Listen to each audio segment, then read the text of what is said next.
Hola, ¿qué tal? Muy buenos días. Bien, muchísimas gracias por atendernos. Bueno, primero una foto realmente que duele, ¿no? Esta con los números que dieron a conocer en la jornada de ayer. Sí, bueno, nosotros venimos monitorizando todo esto ya desde el año 2004, desde el observatorio, y digamos, en la línea de los últimos 10 años es el marcador más alto que se tiene. Ajá. Si bien no es menor decirlo y es importante, me parece aclarar, que la persistencia, digamos, del 30% aproximadamente de pobreza en nuestro país es estructural y no es exclusivo de un ciclo político y económico. Ajá. Esto es una cuestión, digamos, que está siendo vista desde hace más de 30 años, que tenemos como un núcleo duro de pobres que no se ha movido prácticamente en estas franjas de tiempo. Ujú. Y que es muy Sin alto, ¿no? embargo, bueno, las 30%. condiciones políticas y circunstanciales de los últimos años han hecho, sobre todo en 2019, que llegará a 40,8, ¿no? Solange, bueno, y mencionaba también la cuestión de los niños, ¿no? Que allí, bueno, es Mm. peor aún la situación. Cuando ustedes ponen el foco allí es como que el número aún es mayor, ¿no?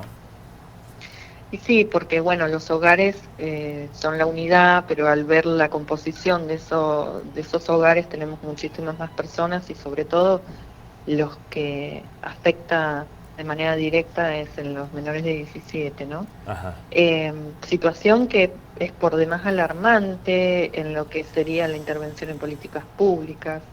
Y políticas públicas, digo que estén atentas a esto, no porque no se hayan hecho.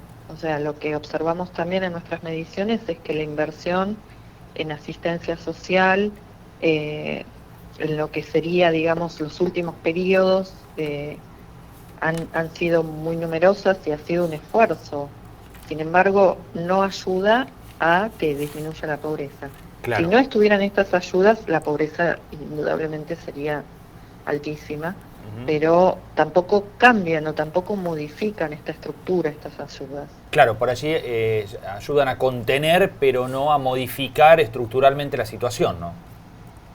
Y a contener hasta ahí nomás, Y hasta porque ahí lo que nomás. tenemos también es una política de asistencia que tampoco revierte la situación.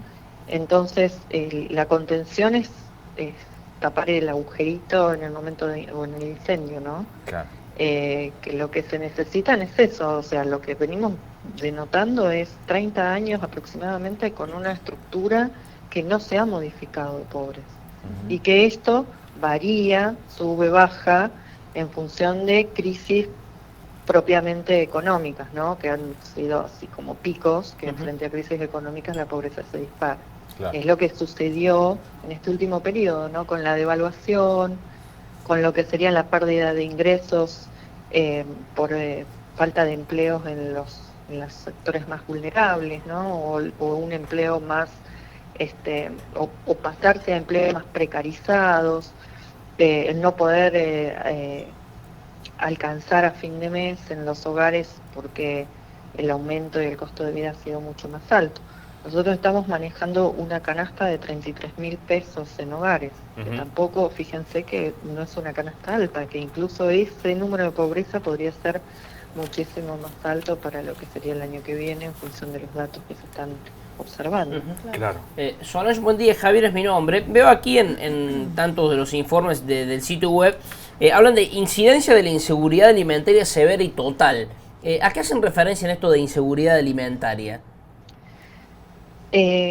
Bueno, Javier, te cuento un poquito. Nosotros dentro de esta encuesta, que quiero aclarar también, es a personas y hogares urbanos de la Argentina, Ajá. lo que hacemos es preguntarle a la gente si en algún momento ellos o alguien del hogar ha tenido hambre o ha dejado de comer o ha disminuido raciones de comida por una cuestión de no tener alimentos, ¿sí? O no poder proveer esos alimentos. A esto se refiere a inseguridad alimentaria, ¿sí? Son una cantidad de ítems que están consensuados también en otros estados que evalúan esto. No sería hambre en sí, sino esta eh, carencia a la hora de conseguir o tener los alimentos necesarios para poder nutrirse. Solange. Tampoco evaluamos calidad del alimento o de la nutrición, ¿sí? Eso lo hemos hecho en otro tipo de informes, pero esto sería la inseguridad alimentaria. Que es, otra vez digo, esto es una instancia sumamente preocupante, que el 10% de nuestra población esté con una inseguridad alimentaria severa. Claro, claro. Solange, Fernanda te saluda, buen día. Hola Fernanda, ¿cómo estás? Bien, hay una proyección hecha también desde sectores, desde economistas de la UCA, de una relación entre crecimiento anual sistemático y cómo bajarían estos números, pero hablan de un 3% anual y que recién para 2040 vamos a tener indicadores de que esto está bajando. Esto también es súper alarmante, sobre todo por los... No, mira, te no? explico un poco Bien. eso, porque es interesante, ¿no? En realidad, esos son como unos ejercicios o unas propuestas que intentamos tener como digamos, como equipo, como programa del observatorio, para ver qué se hace frente a esto de la pobreza, cómo se podría cambiar, de qué manera se podría salir o modificar, cuál podría ser la intervención dentro de las políticas públicas para poder reducir esta pobreza. Entonces lo que se hace es un ejercicio de una inversión de aproximadamente menos del 3% de PBI anual por año, Sí.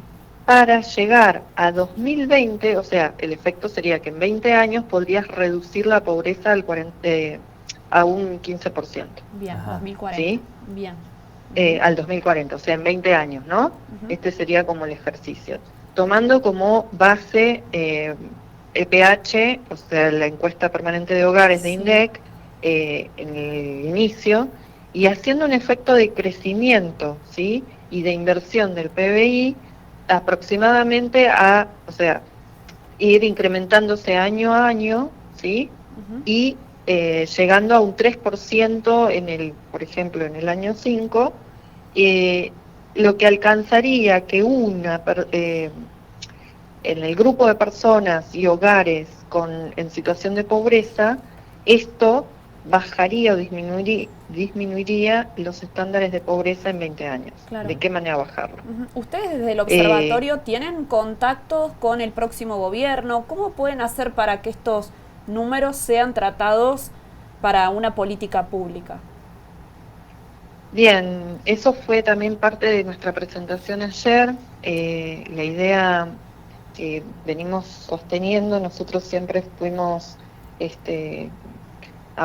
críticos de quien esté frente al espacio político de acción, no importa quién esté, y eso lo vienen evaluando también ustedes a lo largo de todos estos años. La propuesta es que haya una unidad en cuanto a consensos de políticas a implementar y que tienen que ver con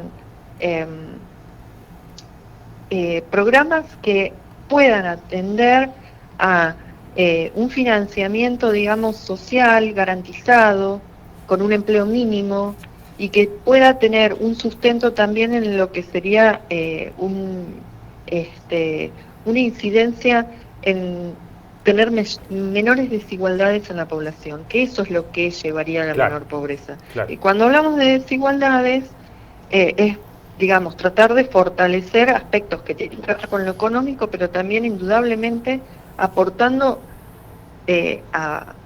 digamos, a un pacto que pueda llegar a ser mejor distributivo y con mayor impacto a la hora de sostener políticas que modifiquen ese núcleo duro de pobreza. ¿Sí? Bien. Solange, esta medición corresponde al tercer trimestre, julio, agosto, septiembre. ¿Qué imaginan para el último trimestre que estamos transitando ya en su etapa final? ¿Estos números cómo pueden evolucionar? Mira, nosotros solamente tenemos una medición anual, ¿sí? Lo que hace EPH es medir por trimestres. Nosotros hemos tenido una especie de simulaciones también de proyección de lo que podría llegar a ser con EPH hacia adelante, sí. Y lo que nosotros decíamos es, bueno, esto, ¿no? Que sin duda el último trimestre de este año va a ser difícil, sobre todo con estos estas incertidumbres económicas que hacen la volatilidad en cuanto a precios, que digamos incluso esto no está estandarizado porque no hay ni siquiera valores de productos, sino que cada uno lo pone y especula en función de lo que pueda llegar a pasar, y que sin duda incrementa en lo que es el diario vivir de la gente, alcanzado por, digamos, los ingresos que todavía no tienen impactado esta devaluación. O sea, nosotros tenemos un desfasaje de 6 meses más o menos desde lo que se han ajustado, digamos, jubilaciones, sueldos, en función de la devaluación que estuvimos teniendo. O sea, no hay que esperar que este último trimestre mejore algo, sino por el contrario. No. Supuestamente no creo que mejore según los indicadores que ya se están observando. Bien. Bueno, Solange Rodríguez Espínola, del Observatorio de la Deuda Social de la UCA, muchísimas gracias por estos minutos, ha sido muy amable. Gracias a ustedes. Adiós.